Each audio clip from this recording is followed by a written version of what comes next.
Hello students, today we will be discussing a very important topic when it comes to the polity. Polity का एक topic है और ये polity का जो बेसिक या आप कह सकते हैं कि एक बेस जो फॉर्मेशन है, वो बेस फॉर्मेशन में जो हमारा जो प्लिंथ एक बनती है, जब हम अपनी पॉलिटिकल साइंस को पढ़ना शुरू करते हैं तब सबसे एक बहुत अहम हिस्सा निभाता है हमारा कॉन्स्टिट्यूशन, हमारा संविधान। और चाहे प्री के पर्सपेक्टिव से हो या मेंस के पर्सपेक्टिव से हो, दोनों ही पर्सपेक्टिव में आपका कोई भी ऑप्शनल हो, इट डजेंट मैटर। लेकिन जब हम कॉन्स्टिट्यूशन की बात करते हैं, जब हम पॉलिटी की बात करते हैं, तो उसका क्लासिफिकेशन समझना हमारे लिए बहुत बहुत बहुत इम्पॉर्टेंट है। बिकॉज ये ऐसे कॉन्सेप्ट्स हैं कि अगर इनको हम आज समझ लेंगे तो फिर दोबारा सिर्फ हमको रिवीजन करना है।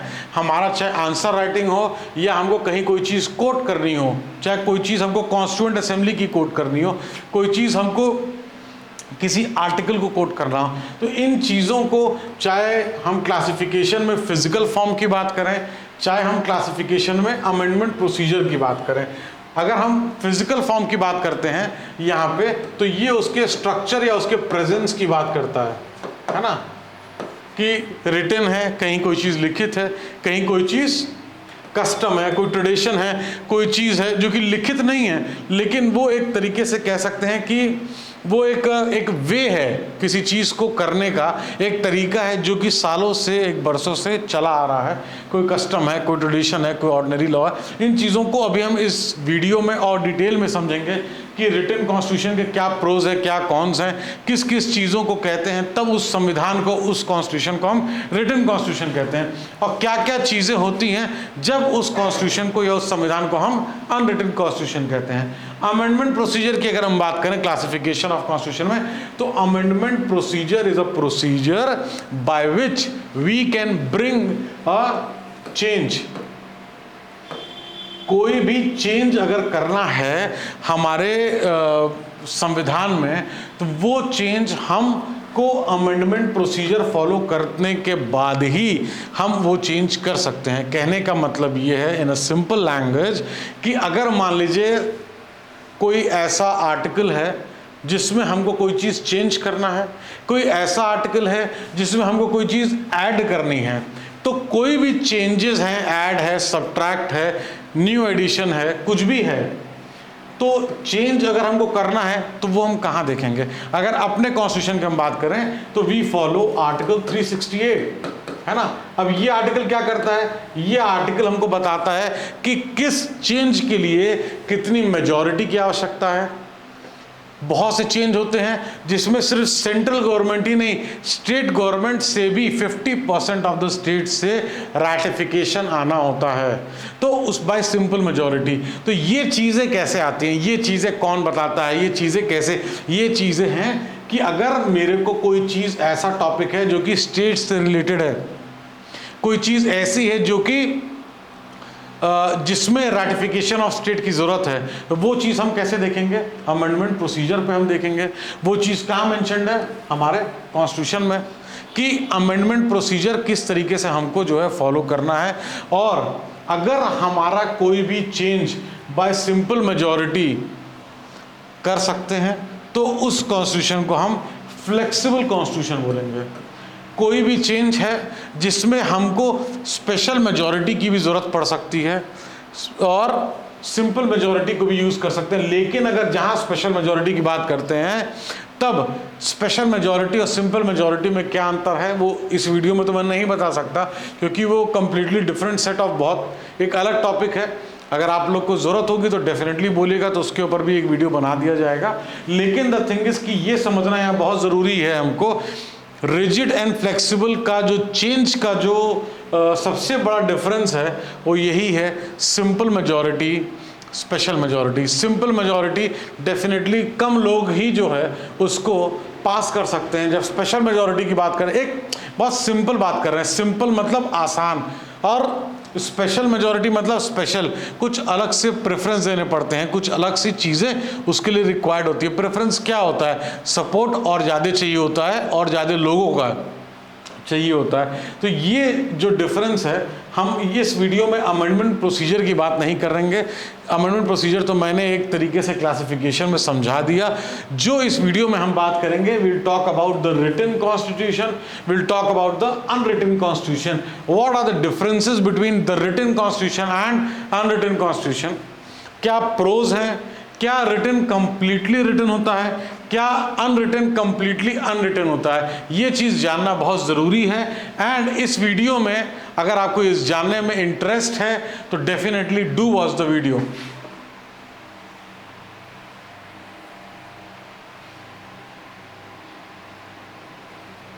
अब अगर coming back to the written constitution, written constitution की जब हम बात करते हैं तो सबसे पहले हमारे दिमाग में क्या आता है, written constitution is a single formal document by written constitution है। आपको सबसे पहले एक बहुत बेसिक समय अंतर बताऊं जिससे कि आप कभी भी नहीं भूलेंगे रिटन और अनरिटन में क्या डिफरेंस होता है। आपकी यूपीएससी की प्रिपरेशन के या स्टेट पीएससी की प्रिपरेशन के एस्पेक्ट से मैं बताऊं कि अगर आप मान लीजिए नोट्स है, ठीक है, फिर उसके बाद आपकी स्टैटिक की बुक्स है, फिर उसके बाद आपकी एनसीईआरटी है ना, उसके बाद आपका कोई भी अगर करंट अफेयर का टॉपिक है उससे रिलेटेड कोई भी चीज़ है जो आपका एक रिटन फॉर्मेट में है। फिर एक तरफ अब इसमें क्या है, अगर मान लीजिए ये 4 चीज़ आपके पास है, 2 बच्चे हैं, एक बच्चा क्या करता है कि एक बच्चा इसमें सबको पढ़ता है और पढ़ने के बाद वो अपने पॉइंट्स को, है ना, ए लेते हैं, एक ए नाम का स्टूडेंट है, वो इन सबको रीड किया, रीड करने के बाद उसने अपने पॉइंट्स को नोट किया, पॉइंट्स अपने नोट किया। इसने क्या, जब सब कुछ पढ़ने के बाद इसने भी सब कुछ पढ़ा, लेकिन सब कुछ पढ़ने के बाद अपना इन्फ्रेंस निकाला। अपना इन्फ्रेंस मतलब जैसे फॉर एग्जांपल अगर हम एनसीईआरटी पढ़ रहे हैं, अगर हम पॉलिटी की एनसीईआरटी पढ़ रहे हैं तो ठीक है, जो भी राइटर ने लिखी हुई कोई भी बुक है, हम किसी भी बुक को पढ़ रहे हैं, उस बुक को पढ़ने के बाद एक हमने कॉपी ली और उस कॉपी पे अपने नोट्स बनाए। इसको हम क्या कहेंगे, इसको हम कहेंगे रिटन कॉन्स्टिट्यूशन। क्यों? क्योंकि हमने सबकी जानकारी ली। जब हमारा इंडियन कॉन्स्टिट्यूशन बन रहा था तो मोर देन 60 कॉन्स्टिट्यूशन को हमने रेफर किया था, एंड जहां जहां से जो जो पॉइंट हमको लगे थे अकॉर्डिंग टू द उसमें मॉडिफिकेशन और सिलेक्शन इस हिसाब से किया गया था कि इंडिया की नीड्स एंड सूटेबिलिटी को देखते हुए। तो वो एक्ट ऑफ जो सिलेक्शन था एंड मॉडिफिकेशन था वो यहाँ पे हम देखते हैं, ये जो ए वाला जो बच्चा है वो कर रहा है। इसी तरीके से एक और बच्चा है, वो बी है। अब बी क्या कर रहा है, बी ने क्या किया, सिर्फ अंडरलाइन किया। बी ने क्या किया, बी ने भी सब कुछ पढ़ा लेकिन बी ने सिर्फ अंडरलाइन किया। नोट्स अपना देखा जो कोचिंग ने दिया उसको अंडरलाइन कर दिया, बुक्स देखा उसमें अंडरलाइन किया, हाईलाइट किया, एनसीईआरटी पढ़ी उसमें भी अंडरलाइन किया, हाईलाइट किया, करंट अफेयर्स से अगर उसका इंटररिलेटेड कोई टॉपिक मिला या कोई चीज़ मिला उसको भी सिर्फ पेपर में अंडरलाइन करके अपने पास रख लिया। इसमें क्या हुआ, बी जो स्टूडेंट है ये अपना नोट नहीं बना रहा है। बी को अगर कोई ज़रूरत पड़ती है मान लीजिए एनसीईआरटी में देखने की, तो एनसीईआरटी बुक खोलता है, उसमें से देखता है, उसमें से पढ़ता है। उसी तरीके से अगर कोई चीज़ उसको ज़रूरत पड़ती है कोचिंग के नोट्स से देखने की, तो कोचिंग का नोट्स खोलेगा, उस पर्टिकुलर पॉइंट पे जाके रेफरेंस लेगा, समझेगा, सीखेगा, उसको बंद कर देगा। अब ए और बी में क्या डिफरेंस है, ए ने इन सब चीज़ को ए ने भी पढ़ा, इन सब चीज़ को बी ने भी पढ़ा। ए ने अपना इन्फ्रेंस निकाला और उस पॉइंट्स को नोट किया, बी ने सिर्फ और सिर्फ सारा इन्फ्रेंस निकाला सब कुछ, लेकिन वो इनसाइड द माइंड है, उसको सिर्फ अंडरलाइन करके छोड़ दिया। यही डिफरेंस होता है रिटन कॉन्स्टिट्यूशन अनरिटन कॉन्स्टिट्यूशन में। ए जो है ये एग्जाम्पल है रिटन कॉन्स्टिट्यूशन का, और बी जो एग्जाम्पल है वो अनरिटन कॉन्स्टिट्यूशन का एग्जाम्पल है। यहाँ पे जो मैक्सिमम चीज़ें हैं वो अनरिटन है। देखिए इसमें क्या रिटन हो सकता है, क्या अनरिटन हो सकता है, वो भी हम आगे देखेंगे, लेकिन एक समझने के लिए, एक बेसिक कॉन्सेप्ट समझने के लिए, एक बेसिक डिफरेंस समझने के लिए between a written constitution and a unwritten constitution क्या है। अब सबसे पहला सवाल आता है, किसी के भी मन में, हो सकता है आपके मन में आता होगा, कि क्या कोई कॉन्स्टिट्यूशन 100% रिटन हो सकता है? क्या हमारे पास जो हमारा इंडियन कॉन्स्टिट्यूशन है वो 100% रिटन है, और do we follow some custom and traditions? हमारा कॉन्स्टिट्यूशन या in fact most of the constitutions, जितने भी रिटन कॉन्स्टिट्यूशंस हैं, वो कोई भी नहीं बोल सकता कि 100% रिटन है, because we always follow some custom and traditions. इसका बहुत अच्छा एक एग्जाम्पल है, जब हम लोकसभा की बात करते हैं तो लोकसभा में स्पीकर होते हैं। अब लोकसभा में जो स्पीकर होते हैं वो ruling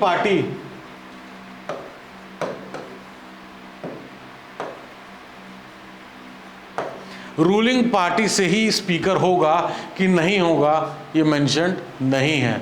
but what we follow, हम किस चीज़ को फॉलो करते हैं? हम वो फॉलो करते हैं कि जो रूलिंग पार्टी है उसी में से हम स्पीकर को इलेक्ट करेंगे, सेलेक्ट करेंगे और उस कुर्सी, उस गद्दी पे बैठाएंगे सदन की। ये कहीं पे भी लिखा नहीं है, लेकिन ये क्या है? ये एक तरीके से एक ट्रेडिशन है जो हम फॉलो कर रहे हैं। हमारा lengthiest constitution in the world है, but still we are following a custom and tradition. इसका मतलब है no constitution can be 100% written. बहुत सी चीज़ें हैं वो ज़रूरत के अनुसार भी चीज़ों को करनी पड़ती है। उस समय जब संविधान लिखा जा रहा था, जो जो चीज़ें उस टाइम के हिसाब से ज़रूरत थी वो करा गया। चेंजेस के लिए क्यों बोले गए कि आगे चल के सोसाइटी के हिसाब से, नीड एंड रिक्वायरमेंट के हिसाब से अगर कोई ज़रूरत लगती है तो अगर चेंज अलाउ नहीं करते, कोई अमेंडमेंट प्रोसीजर नहीं देते, तो डेफिनेटली बहुत टफ हो जाता किसी भी चीज़ को फॉलो करने का। इतने साल बाद भी हमारा कॉन्स्टिट्यूशन, वही कॉन्स्टिट्यूशन चला आ रहा है और स्मूथली फंक्शनिंग करा रहा है। वो इसलिए एक बहुत बड़ा श्रेय जाता है उसके अमेंडमेंट प्रोसीजर के लिए। और ये जो एग्जाम्पल था स्पीकर का, जो कि हमने लोकसभा के स्पीकर को लिया, ये लोकसभा का स्पीकर रूलिंग पार्टी से ही हो ऐसा कहीं नहीं लिखा है, हम फॉलो करते हैं। ये एक एग्जाम्पल था। Written constitution can't be 100% written. अगर आपको कोई पूछ ले, कहीं मेंस में आंसर आ जाए, कोई ऐसे आ जाए, कुछ संविधान के बारे में कहीं कोई डिस्कशन हो रहा है, तो there you can quote this. अब अगर हम बात करें कि इस रिटन कॉन्स्टिट्यूशन का ऑथर कौन था, who is the author of the constitution of India, तो ऑथर, इसका जो क्रिएटर, जिसने लिखा है, जिसकी सहमति से ये बना है, वो कौन है? वो कोई और नहीं बट हमारी कॉन्स्टिट्यूएंट असेंबली। कॉन्स्टिट्यूएंट असेंबली ने काम किए, प्लानिंग करी, किस तरीके से ड्राफ्टिंग कमेटी का क्या क्या रोल था। कॉन्स्टिट्यूशन एडवाइज़र थे mister BN Rao, doctor BR Ambedkar साहब का किस तरीके से रोल था, वो जब हम अगर कॉन्स्टिट्यूएंट असेंबली अगर आप पढ़ना चाहेंगे तो डू लेट मी नो, उसके ऊपर भी हम जो है टॉपिक पे वीडियो बना देंगे। तो constituent assembly is the author of written constitution of India, या यूँ कहें कि हमारे कॉन्स्टिट्यूशन ऑफ इंडिया का जो ऑथर है वो कॉन्स्टिट्यूएंट असेंबली है। Group of people, why is it necessary, why we are talking about group of people? जब संविधान लिखा जा रहा था तो वो बहुत ही ओपन सिस्टम से था। ग्रुप ऑफ पीपल क्या दिखाता है? ये आपकी ओपननेस दिखाती है, आपका एक ओपन सिस्टम दिखाता है। एक होता है एक बंद कमरे के अंदर किसी चीज़ को क्रिएट कर देना, लेकिन इससे ऑलमोस्ट ऑल ओवर इंडिया से लोग रिप्रेजेंट कर रहे थे डायरेक्टली या इनडायरेक्टली, प्लस साथ में ये उस समय भी आम लोगों के लिए भी खुला था। अगर कोई चीज़ जानना चाहे, कोई चीज़ समझना चाहे, कोई आना चाहे, जाना चाहे, तो वो चीज़ें कहीं ना कहीं उस समय भी अलाउ थी। Why? Because we wanted the voice of every Indian to be heard in the constitution. हर आदमी के राइट्स को प्रोटेक्ट करना, हर एक आदमी को किसी भी चीज़ से वंचित ना रखना, ये कहीं ना कहीं एक बहुत बड़ा इम्पोर्टेंस था when we were are writing our constitution. ये जो कॉन्स्टिट्यूशन मेकर्स थे उनके माइंड में ये डेफिनेटली दैट वाज देयर। और ग्रुप ऑफ पीपल चाहे ग्रुप ऑफ पीपल कोई डिस्कशन करना है, डिबेट करना है।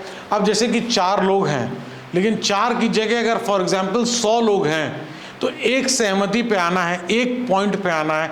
वो कैसे हो सकता है? जब हम इनैक्टमेंट करेंगे। What is enactment? Enactment is nothing but voting. तो कोई भी चीज़ जब हम डिस्कस करते थे, डिबेट करते थे, 2-2, 3-3 चरण में चीज़ें चलती थी, फेजेस में चलती थी, and finally it was put to vote. जब भी वोटिंग होती है तब हम उसको एनैक्ट कहते हैं। कोई भी लॉ, कोई भी चीज़ें एनैक्ट के थ्रू, वोटिंग के थ्रू होती हैं, तब उस चीज़ों को हम एनैक्ट या एनैक्टमेंट कहते हैं। यहाँ पे भी सारी डिस्कशन के बाद भी जितने भी हमारे कॉन्स्टिट्यूएंट असेंबली में लोग बैठे थे, वो थ्रू वोटिंग डिसाइड करते थे कि इस चीज़ पे, बिकॉज 2 लोग में, 4 लोग में एक पॉइंट पे आना बहुत आसान है। 100 लोग में या मोर देन 100 लोग में जब बात आती है, मैनी पीपल में जब बात आती है एक सिंगल पॉइंट में, तो वोटिंग इज़ वन थिंग जो कि कहीं ना कहीं आपको एक पॉइंट पे लाने के लिए काम करता है। हमने देखा ऑथर, हमने देखा ग्रुप ऑफ पीपल। क्यों ग्रुप ऑफ पीपल? बिकॉज अगर हम बात करते हैं मान लीजिए असम की, तो उसकी अपनी नीड्स एंड रिक्वायरमेंट है। हम बात करते हैं अगर बिहार की, तो उसकी अपनी नीड्स, एस्पिरेशंस हैं उसके पीपल के।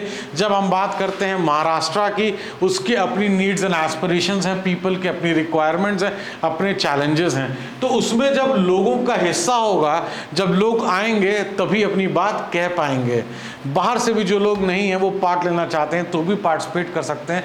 कैसे पार्टिसिपेट कर सकते हैं? दे कैन नो हाउ कि क्या प्रोसीडिंग्स चल रही हैं हाउस में, और अगर उनका कोई भी चीज़ है तो उनको पता रहेगा कि मेरे सदन में, कॉन्स्टिट्यूशन में जो संविधान लिखा जा रहा है वो किस तरीके से है, तो वो और ज़्यादा सॉलिड होगा। हमारे कॉन्स्टिट्यूशन का सक्सेस एक बहुत बड़ा रीज़न है, एक तो अमेंडमेंट, एक जिस तरीके से उसको लिखा गया, प्लस ये जो आप देख रहे हैं, ये वोटिंग, ये पीपल, ऑथर, जो रिप्रेजेंटेशन था कॉन्स्टिट्यूएंट असेंबली का, बहुत बहुत इंपॉर्टेंट फैक्टर है जब हम कॉन्स्टिट्यूशन की बात करते हैं। अब सब कुछ करने के बाद what is the date of enactment of the Indian constitution? Date of enactment. Enactment का मतलब हमने क्या समझा? Enactment is nothing but voting. जैसे मान लीजिए आप जिस क्लास में हैं, टीचर आया, टीचर आपसे पूछता है आज आप पॉलिटी पढ़ना चाहेंगे या ज्योग्राफी, कैसे डिसाइड करेंगे? मान लीजिए अगर 50 बच्चे हैं क्लास में, पॉलिटी पढ़ना है, ज्योग्राफी पढ़ना है, फिर कोई बोलता है कि नहीं हमको एनवायरनमेंट पढ़ना है, कोई बोलता नहीं हमको करंट अफेयर्स पढ़ना है, तो कैसे डिसाइड करेंगे? उसका डिसाइड करने का एक ही तरीका है जो हमने पहले डिसाइड किया, एनैक्टमेंट या वोटिंग, एक ही चीज़ है। तो जो डेट ऑफ एनैक्टमेंट, कॉन्स्टिट्यूशन के ऊपर जब फाइनल फ्रेम, सारी चीज़ें जब रेडी हो गई थी, तो उसके ऊपर जो कहीं ना कहीं जब हम लोग वोट, फाइनल वोट कहते हैं, एक फाइनल हरी झंडी जो दिखाना था कि हाँ भाई सारी कुछ रेडी हो गई है, सबकी सहमति लेना, तो उसके लिए डेट ऑफ एनैक्टमेंट या जो पब्लिशिंग डेट भी हम कहते हैं, दैट इज 26 नवंबर 1949। ये जो डेट ऑफ एनैक्टमेंट है बहुत इंपॉर्टेंट है आपके हर एक पॉइंट ऑफ व्यू से, एग्जाम पॉइंट ऑफ व्यू से या जनरल पॉइंट ऑफ व्यू से भी आपको डेफिनेटली ये चीज़ पता होना चाहिए।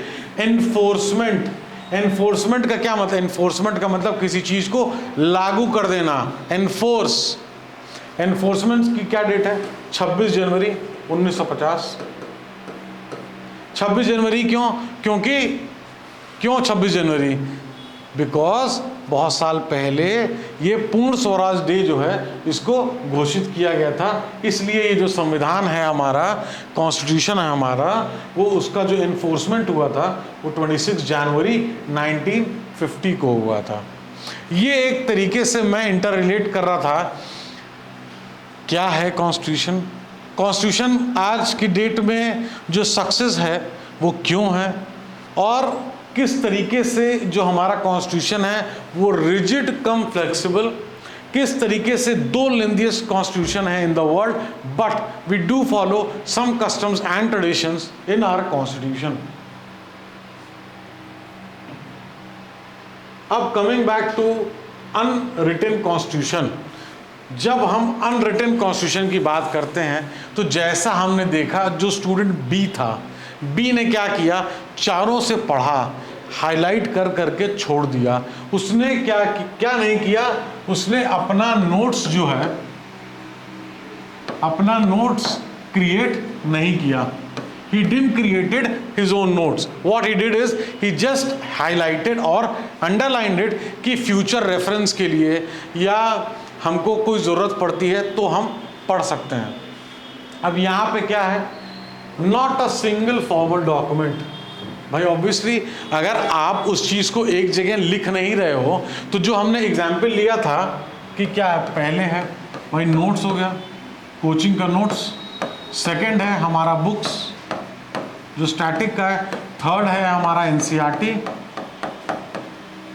है ना, फोर्थ है अगर उस टॉपिक से कोई रिलेटेड कोई करंट अफेयर्स है।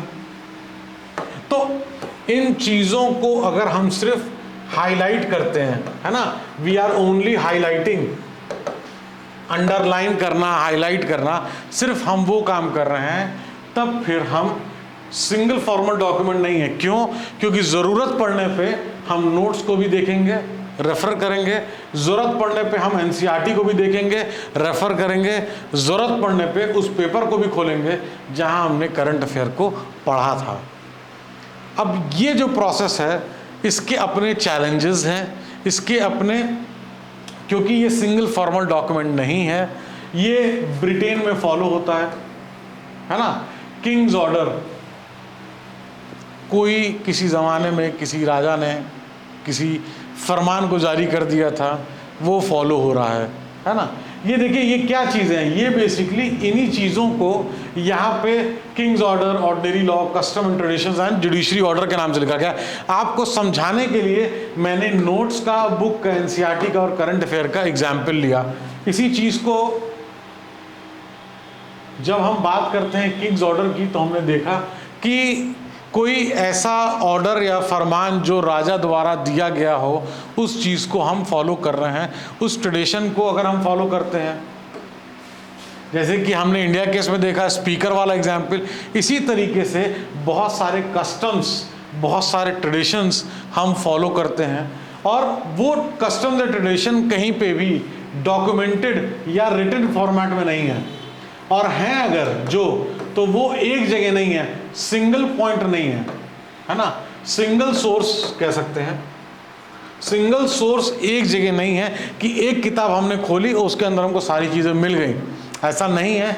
वहाँ पे चीज़ों का जो, अगर कोई एक्शन लेना है, किसी चीज़ पे लेजिस्लेट करना है या किसी चीज़ को रेफर करना है, तो उसके कई चीज़ें होती हैं। जैसे किंग्स ऑर्डर, कोई ऑर्डिनरी लॉ जो कि सिंपल मेजॉरिटी के साथ बनाया गया लॉ है, उस ऑर्डिनरी लॉ को कोई चीज़ें हैं जो कि कहीं ना कहीं हमारे फ्यूचर एक्शन को जो है वो बताती हैं कि how far we can go with that. Custom and traditions है, कोई जुडिशरी सिस्टम, जो जुडिशरी है उसका कोई ऑर्डर है, अब जुडिशरी का कोई इंटरप्रिटेशन है अगर, तो इन चीज़ों को, चाहे kings order, ordinary law, custom, traditions, judiciary order, इन चीज़ों को एक बैग में मिक्स कर दीजिए, है ना। उस बैग को हम एक तरीके से तब खोलते हैं जब हमको ज़रूरत पड़ती है। कोई भी कॉन्स्टिट्यूशनल, उसमें कोई इसमें एनैक्टमेंट नहीं होता है, आप एनैक्ट नहीं कर सकते। आप किस चीज़ पे वोट करोगे? आप किंग्स ऑर्डर पे वोट करोगे या ऑर्डिनरी लॉ पे करोगे या कस्टम ट्रेडिशन पे करोगे? Because there is not a single source, numerous source हैं, और जो रिटन है वो भी अलग अलग जगह, अलग अलग ज़माने के अनुसार लिखे हुए हैं, उसको हम फॉलो करते हैं। एक पर्टिकुलर पॉइंट सोर्स नहीं है, इसलिए इसको not a single formal document बोला जाता है। ये कंप्लीटली अनरिटन नहीं है। क्यों? क्योंकि जो इसके ऑर्डिनरी लॉज हैं, किंग्स ऑर्डर हैं, वो कहीं ना कहीं रिटन फॉर्मेट में होते हैं। तो we can say that no constitution is completely written और कंप्लीटली अनरिटन। इसमें कोई कॉन्स्टिट्यूएंट असेंबली नहीं होती है। क्यों नहीं होती है भाई? संविधान कब, कॉन्स्टिट्यूएंट असेंबली कब गठित होती है? जब हमको संविधान लिखना है। यहाँ तो संविधान लिख ही नहीं रहे हैं। जब अनरिटन कॉन्स्टिट्यूशन है तो कोई कंफ्यूजन ही नहीं होना चाहिए, एनैक्ट हम नहीं करेंगे। क्यों? Why there is no enactment when it comes to unwritten constitution? Why? Because हम एनैक्टमेंट कब करते हैं? जब हमको किसी चीज़ का वोट करना है। हम यहाँ वोट कर ही नहीं है, जब हम लिख ही नहीं रहे हैं तो ना हम कॉन्स्टिट्यूएंट असेंबली की ज़रूरत है, ना हमको यहाँ एनैक्टमेंट की ज़रूरत है। ये अनरिटन कॉन्स्टिट्यूशन का बहुत इंपॉर्टेंट फीचर है। अनरिटन कॉन्स्टिट्यूशन किस तरीके से चलता है, तो ये 4 पॉइंट हैं जो कि अनरिटन कॉन्स्टिट्यूशन को लेके चलते हैं। कहाँ पे फॉलो करते हैं, हम ब्रिटेन में इसको फॉलो करते हैं। इसी तरीके से if you have any question, कोई क्वेरी है यूपीएससी से रिलेटेड, स्टेट पीएससी से related, do let us know. Thank you so much for watching the video.